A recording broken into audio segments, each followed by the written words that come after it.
Ano ang pangalan ng matandang lalaki na nagbibigay ng mahalagang clue tungkol sa card number 001, ang strip of jungle? A. Hira. B. Hida. C. Hiso. D. Hiyu. E. Hima. Naku, patay. 5 sagot ang pagpipilian. Una palang bagsak na. Ikalawang tanong, ano ang kulay ng mga bulaklak na nasa paligid ng card number 006 o ang string of producing liquor?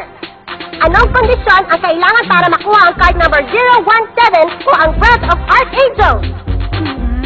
Anong buwan ng paligsahan ang nagaganap na nagbibigay ng number 084 o Necklace of Saint Knight bilang gantimpala sa mananalo?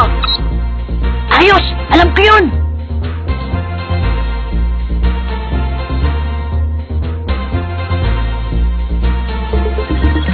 At ngayon, para sa huling katanungan. Ano ang pangalan o title ng card number 000? A. Feast of the Ruler. B. Invitation of the Ruler. C. Reception of the Ruler. D. A Ball of the Ruler. E. Blessing of the Ruler. Ano nga uli yun?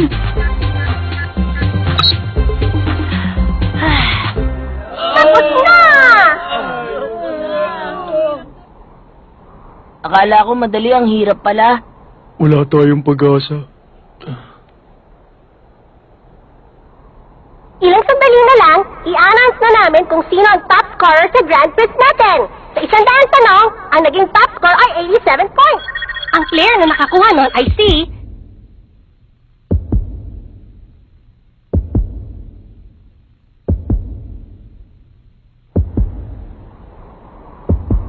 ang player na si Gon! Ha? Ito na yung 100 cards! Ayun! Pinalo, pero saludo ko sa inyo. Binabati ko kayo. Marami po salamat! Talaga! Ibang klase ka, ha? Congratulations! Alis na kami, ha? Paano yan kinuha? Yung penalty game? Sara naman. Ano kaya yung naging score ko? Klase talaga siya, eh.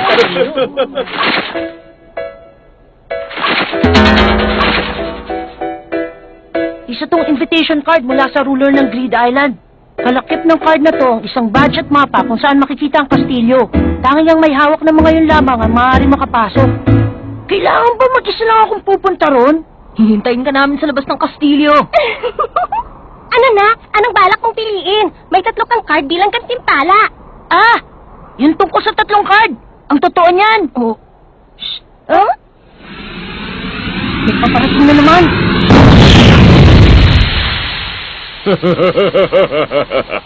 Aba, nakuha na nga niya, oh. Tingnan mo.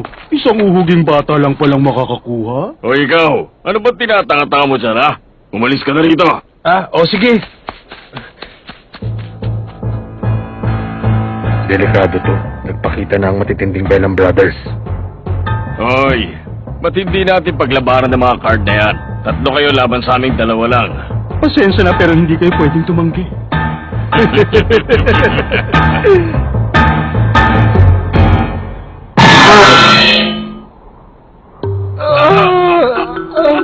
Kung gamitin kaya natin itong isang accompany card. Hindi ubra yung accompany card. Hindi pa tayo nakapunta sa Rimero kung saan naroon ang kastilyo. Alam ko na, gagana yung drift card sa ganon. Pwedeng mapuntahan yung hindi pa natin napuntahan. Kung sakali. O sige, gagamitin ko yung drift card. Pag nakita kong nasa Rimero na ako, babalikan ko kayo agad. Tapos pwede na natin gamitin ang accompany card, hindi ba? Oo. Drift on!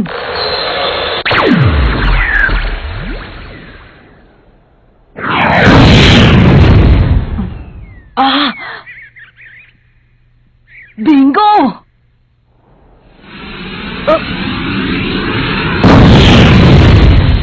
Nakita mo?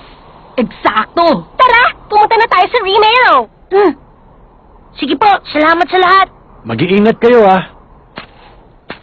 Ang company, on! Sa Rimero! Ibang klase talaga yung grupo nila. Sinabi mo ba? Akalain mo bang mapapabagsak ng mga batang yun ng bomber?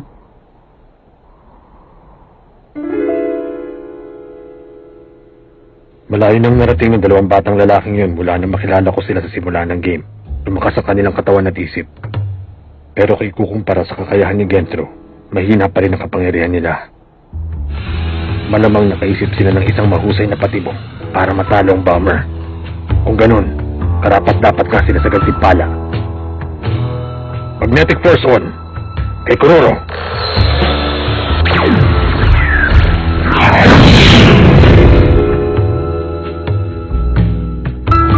Mauuna na ako sa inyong lahat sa totoong mundo. Magkakakitaan ko na lang ang net exercising.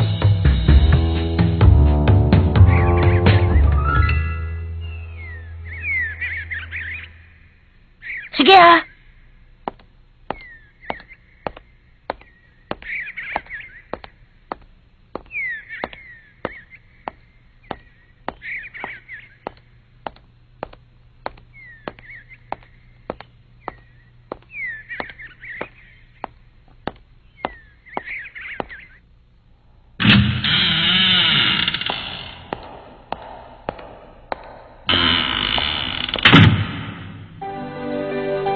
Maligayang pagdating dito sa kastilyo ng Grid Island.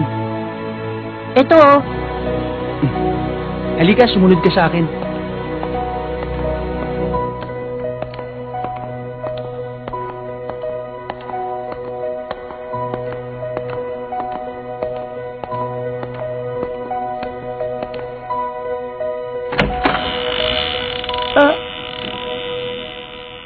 Pasok ka.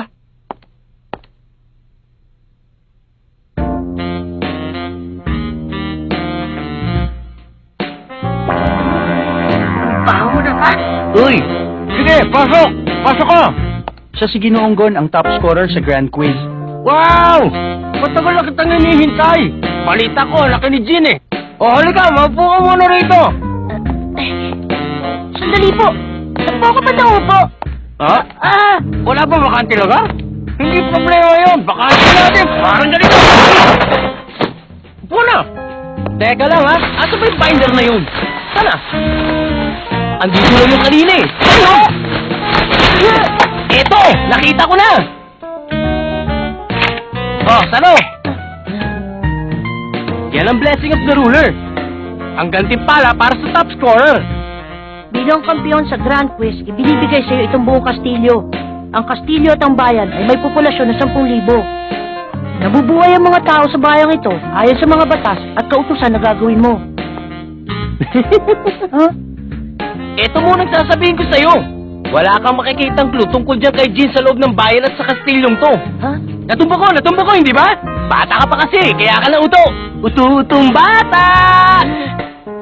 Hala, huwag mo sabing inaasahan mo na ang ruler na makikita mo si Jin. Tama ba ako? Hindi ko inisip yon. Hindi ko inisip na makikita ko sa game na to si Jin. Talaga? Eh di mabuti naman pala kung ganun. Ayos yun kasi ang totoo, wala siya talaga rito. Ginoong Don, lumilis na tayo sa usapan. KJ mo naman. O ganito, nakumpleto mo yung 100 reserve cards. Ibig sabihin, may isa pang event na magaganap. Sandali lang, meron lang ako kukunin ha. Asa na? Ito, nakita ko rin. Kunin mo. Ano po to? Buksan mo kaya? Sa binder na yan, pwede ka maglagay ng 3 card mula sa reserve packet cards. Pwede mo madala at magamit sa totoong mundo ang mga reserve packet card na ilalagay mo sa binder na yan. Kaya lang, hindi ka pwede magdala ng maraming kopya ng isang uri ng card. Hindi kasama ang spell cards. Kailangan mong pumili mula sa 100 reserve packet card na nakolekta mo ng 3 magkakaibang uri ng card. Ano, pwede na ba yung ganun paliwanag? Ngayong natapos mo na mga dapat tapusin, kailangan mo na lang magandang ending. Anong gusto mo? Yung general ending? O yung exclusive para sa'yo? Para sa akin? Oo, ganun na nga. Anong gusto mo? Pili na! Yung general ending na lang. Hindi nga. Bakit yun ang pinili mo? Hindi lang naman ako mag-isa ang nakatapos ng game. Pwedeng makasali mga kaibigan ko kung general ending, di ba? Ang bait mo. Ganun pa lang gusto mo, ha? Ginoong Don, huwag mo na siyang lokohin tungkol sa ending. Pasensya ka na, kasi wala naman talagang exclusive ending na para sa'yo lang eh. Ha? Ganun ba? Eh, bakit pa niya? Pero pinahihintulutan naman kaming sabihin sa'yo ang tungkol sa isang bagay ngayong natapos mo na yung game. Yung tungkol sa amin. Ha? Ang pangalan ko ay Liz. Siya naman, si Dun. Siguro, sa tagal ng pag-uusap natin, nahulaan mo na mga kaibigan kami ng iyong ama. Si Jean ang lumikha ng game na to kasama ang 10 niyang kaibigan. Nakilala mo na si Razor, hindi ba? Opo. Kasamahan din namin siya. Yung isang babaeng nagpaliwanag sa inyo bago magsimula ang game, si Elena yon. May kakambal siya na narito rin, si Iyata. Hinango ang pangalan ng Greed Island mula sa initials ng unang pangalan ng 11 producer na lumikha nito. Ang ama mo ang parang executive producer kaya nagpasya kaming lahat na simulan ng pangalan ng game sa letter G na Jane. Si Razor yung R sa Greed at Liz naman yung L sa Island. Yung babaeng nagpaliwanag sa inyo at yung isa pa na nasa port na nagpapalabas-masok sa mga tao, sina Elena at Iyata yon. Kinuha ang 2 inang Greed sa pangalan nila.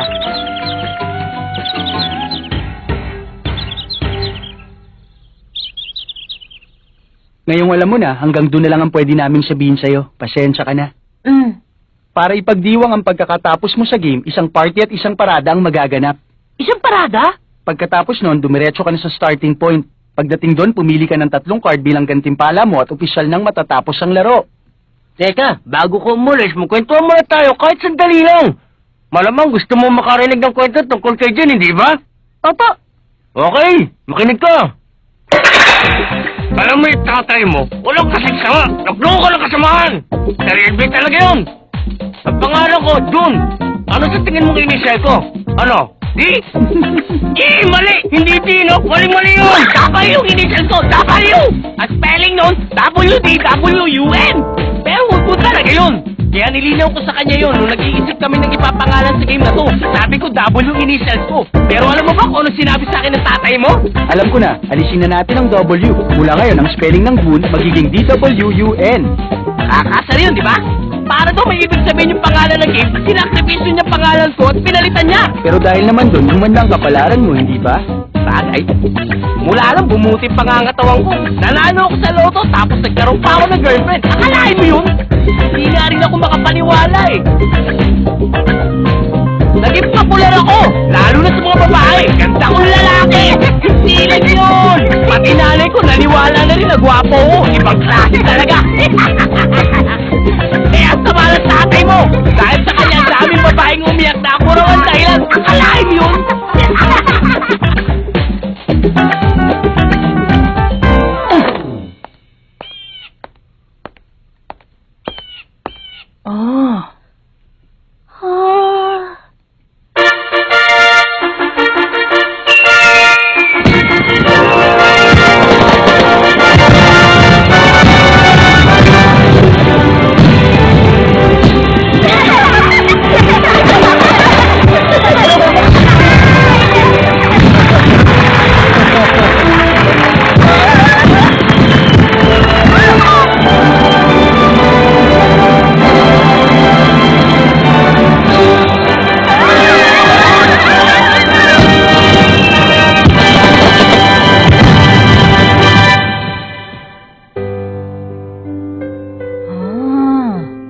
Dumiretso na raw tayo sa starting point pag nakapili na tayo ng 3 reserve packet cards. May nalaman ka ba tungkol sa tatay mo? Kaya na nga, hindi nila alam kung nasan siya ngayon. Sayang. Wala pala siyang iniwang clue sa game para makita siya. Pero, sa simula pa lang ng game, yun ang natanggap mong message na wala siya rito. Medyo. Oh, ano nang gagawin natin? Paano pipiliin yung card? Siguro ang bawat isa sa atin pumili na ng card. Eto sa akin ang Blue Planet card! Pwede sana yung rejuvenating potion na card. Pero eto na yung maganda eh. Ay, hindi na ako makapaghintay na makita yung totoo. Mwah! Kiluwa, anong pipiliin mo? Nag-iisip pa ako eh. Gun, may napili ka na ba? Oo, parang meron na. Talaga? Anong card? Yung pinili ko? Eto yun oh. Teka, bakit naman yan ang card na pinili mo? Iba na lang, marami pang mas magandang card kesa dyan. Tama nga. Hindi ko naisip yun ah. Oo nga, maganda nga yan. Gano'ng katagal mo nang iniisip yun? Siguro mula na makita ko tong card na to. Pero kung mag-isa lang to, hindi rin uubra, hindi ba? Kailangan ng card na to. Oh, Sa tingin mo pwede yan kiluwa? Oo. Palagay ko yun ang tanging paraan. teka lang, anong pinag-uusapan nyo? Hindi ko maintindihan. Tignan natin. Biscuit, okay ka na sa pinili mo, di ba? Yung Blue Planet? Kaya lang ang problema. Sabi ng isama niyo ako sa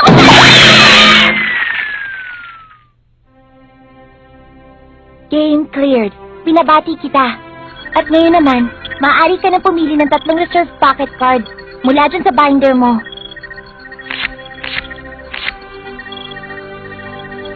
Ang mga pinili mong card, number 2, ang Strip of Coast, number 81, ang Blue Planet, at number 84, ang Necklace of Saint Knight. Talaga bang yun ang 3 card na napili mo? Kung gano'n, binabalik ko ng sing-sing mo. Congratulations ulit! Marami pong salamat, Miss Elena. Tanda mo pong pangalan ko. Salamat, ha? Mag-iingat ka.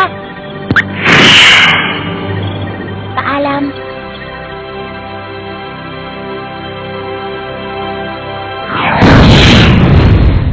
Welcome back!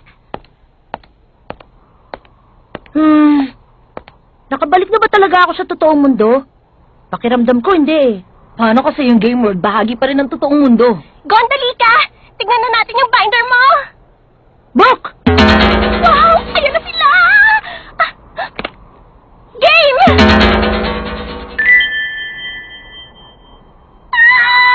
Eto na yun! Eto na yun talaga!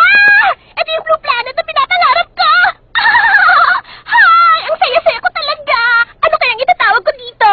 Blachan? Bluechan? Alam ko na! Maganda yung planet siyan!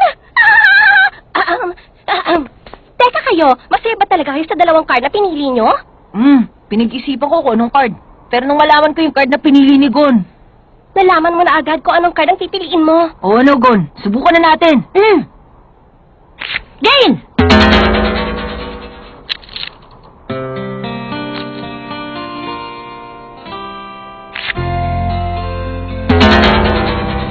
Ayos! Kumubra nga! Okay, di ba? Ang company card lang palang kukunin mo eh. Inabala mo pa. Bakit hindi ka nalang kumuha sa spell card? Kasi bawal. Dapat daw sa reserve pocket cards lang ako pumili. Kaya una, ganito. Binago namin ang company card para maging reserve pocket card gamit ang transform spell. Tapos, nadala natin ang binagong card sa totoong mundo. Ngayon naman, gamit ang Necklace of Saint Knight, binalik namin yung card sa original form nito ng company card. Tinulat niyo ako. Hindi ko akalain nagpasya kayo gumawa ng ganun. Bawal pala. Pero pinangahasan niyo pa rin gawin. Pero kung hindi ako ang unang manlalarong nakarating doon sa game world dati, hindi siguro ako magkakaroon ng lakas ng loob na gawin yung ipinagbabawal. Ha? Nang pumasok ako sa game, ang una ko nakilala si Ginoong Gurain, kaya dapat siya ang una sa listahan ko. Pero nung tingnan ko sa binder ko, hindi siya ang una. May isa pang tao kong nakilala bago siya. Tinig? Oo. Naisip ko, pwede ang spelling ng Nig, N-I-G-G, di ba? Ang spelling ng pangalan naman ni Jing, G-I-N-G. Nig ang anagram ng pangalan Jing. Malamang, nung sanggol pa lang ako, dinala na ako ni Jing dun sa Greed Island. Bilib naman ako sa lalim ng pagmamahal mo sa iyong ama. Ang daming mas mahahalagang cards ang iniwan mo para lamang sa isang yan. Baka yun ang gustong sabihin sa'yo ng ama mong si Jin. Kung gusto mo siyang makita, dapat magkaroon ka ng lakas na tapusin ang game at talikuran ito sa sandaling magawa mo na ang tama. Pag nakita mo na si Jing, anong una mong gagawin? Siyempre, ipapakilala ko si Kilua. Sasabihin ko sa kanyang si Kilua ang matalik kong kaibigan. Uy, ano ka ba? Nakakahiya yun. Pwede ba? Tigilan niya na. Ayoko ng mga ganitong eksena eh. Nagiging sentimental tuloy ako habang tumatanda. Isipin niyo na lang, gusto ko pang sirain ang magkakaibigan niyo. Gusto ko kayong paghiwalayin. Wala kong gawin yun. Biscuit, sumama ka na sa amin para makita si Jing. Hindi na. Salamat na lang. Kasi hindi ko type yung mga lalaking may anak na. Pag nagtagal pa ako kasama nila, baka maging nanay na ang papel ko sa 2 to. O sige, mag-iingat ka, Biscuit, ha? Oo, mag-iingat din kayo. Ibang klase talaga kayong dalawa. Mahal ko kayo. Biscuit. Maraming salamat, Miss Biscuit!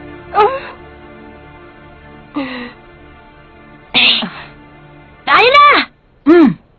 A company on! Kay Nig!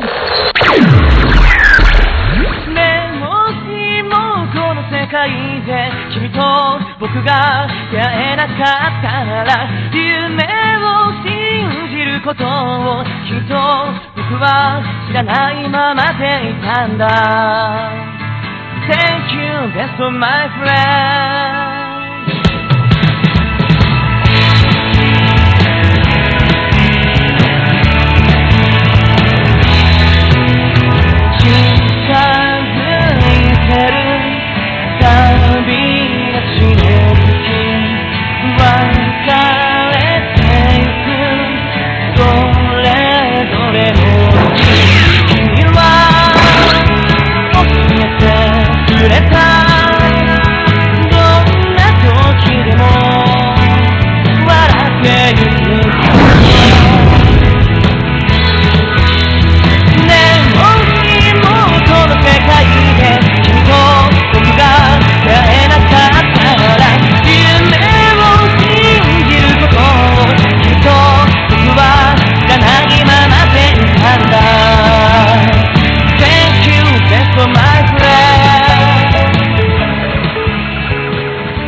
君と僕が出会えなかったなら夢を信じることをきっと僕は知らないままでいたんだ Thank you, best of my friend